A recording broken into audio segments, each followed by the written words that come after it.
ನಮ್ಮ ಧ್ಯೇಯ ಇವತ್ತು ರೈತರಿಗೆ ಈ ಸಂಘದ ಮುಖಾಂತರ ಒಳ್ಳೆಯದನ್ನು ಮಾಡಬೇಕು, ಒಳ್ಳೆ ದರ ಕೊಡಬೇಕು, ಈ ಭಾಗದಲ್ಲಿ ಹೆಚ್ಚಿನ ಹಾಲು ಉತ್ಪಾದನೆಗೆ ಒತ್ತನ್ನು ಕೊಡಬೇಕು, ನಮ್ಮ ಹಾಲು ಒಕ್ಕೂಟದಿಂದ ಬರ್ತಕ್ಕಂಥ ಎಲ್ಲ ಸೌಲಭ್ಯಗಳನ್ನು ಕಾಲಕ್ಕೆ ಡೈರಿಗೆ ಒದಗಿಸ್ಕೊಡ್ಬೇಕು.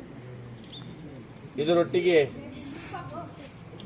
ನಮ್ಮ ಕೋಲಾರ ಹಾಲು ಒಕ್ಕೂಟದಿಂದ ದೊರೆಯತಕ್ಕಂಥ ಎಲ್ಲ ಸೌಲಭ್ಯಗಳನ್ನು ಕೂಡ ಈ ಒಂದು ಹಾಲು ಉತ್ಪಾದಕರು ಕೂಡ ಸಿಗಬೇಕು ಅನ್ನೋ ನಿಟ್ಟಿನಲ್ಲಿ ಇವತ್ತು ನಾವೆಲ್ಲ ಕೂಡ ಪ್ರಾಮಾಣಿಕ ಪ್ರಯತ್ನವನ್ನು ಮಾಡ್ತೀವಿ. ನಾನು ಅಧ್ಯಕ್ಷನಾಗಿದ್ದರೂ ಕೂಡ ಉಪಾಧ್ಯಕ್ಷ ಅಶ್ವತ್ಥಪ್ಪ ಆದಿಯಾಗಿ ನರಸಿಂಹಣ್ಣರಿಗೆ ಎಲ್ಲರೂ ಅಧ್ಯಕ್ಷರುಗಳೇ. ನೀವೆಲ್ಲ ಒಮ್ಮತವಾಗಿ ಈ ಸಂಘವನ್ನು ನಡೆಸ್ಕೊಂಡು ಹೋಗಬೇಕು. ಈ ಸಂಘದ ಅಭಿವೃದ್ಧಿಗೆ, ರೈತರ ಅಭಿವೃದ್ಧಿಗೆ ನೀವೆಲ್ಲ ಸೇರಿ ಶ್ರಮಪಟ್ಟು ಇದನ್ನು ಬೆಳೆಸಬೇಕು. ನಾನು ಕೂಡ ಇನ್ನು ಕೆಲವೇ ದಿನಗಳಲ್ಲಿ ನತ್ತಬೆಲೆ ಗ್ರಾಮಕ್ಕೆ BMC ಒಂದು ಇದನ್ನು ಕೂಡ ಹಾಕಿಸ್ಕೊಡ್ತಾ ಇದ್ದೀನಿ. ಹಾಗಾಗಿ ಹೆಚ್ಚಿನ ಹಾಲು ಉತ್ಪಾದನೆ ಆಗಬೇಕು.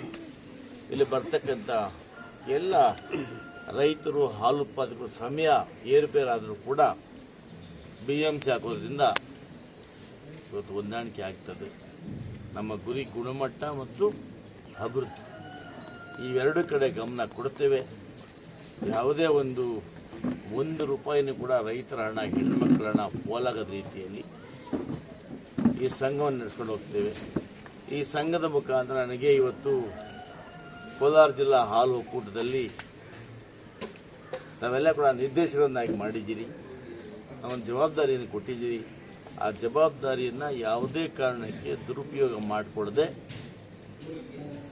ಈ ಬಂಗಾರಪೇಟೆ ತಾಲೂಕಿನ ಎಲ್ಲ ರೈತ ಬಾಂಧವರಿಗೆ, ಹಾಲು ಉತ್ಪಾದಕರಿಗೆ, ಮಹಿಳೆಯರಿಗೆ ಸಮಗ್ರವಾಗಿ ಅನುಕೂಲ ಮಾಡೋ ರೀತಿಯಲ್ಲಿ ಕೆಲಸ ಮಾಡ್ತೀನಿ ಅಂತ ಹೇಳ್ತಾ ಇವತ್ತು ನನ್ನನ್ನು ಅಧ್ಯಕ್ಷರನ್ನಾಗಿ, ಅಶ್ವತ್ಥಪ್ಪನವರನ್ನು ಉಪಾಧ್ಯಕ್ಷರನ್ನಾಗಿ ಆಯ್ಕೆ ಮಾಡಿದಂಥ ಗೌರವಾನ್ವಿತ ಗ್ರಾಮದ ಎಲ್ಲ ಮುಖಂಡರುಗಳು, ಈ ಭಾಗದ ಎಲ್ಲ ನಿರ್ದೇಶಕರಿಗೆ ಮತ್ತೊಮ್ಮೆ ಅಭಿನಂದನೆಗಳನ್ನು ಹೇಳಿ ಹೊಸ ವರ್ಷದ ಶುಭಾಶಯಗಳನ್ನು ಕೋರ್ತೀನಿ.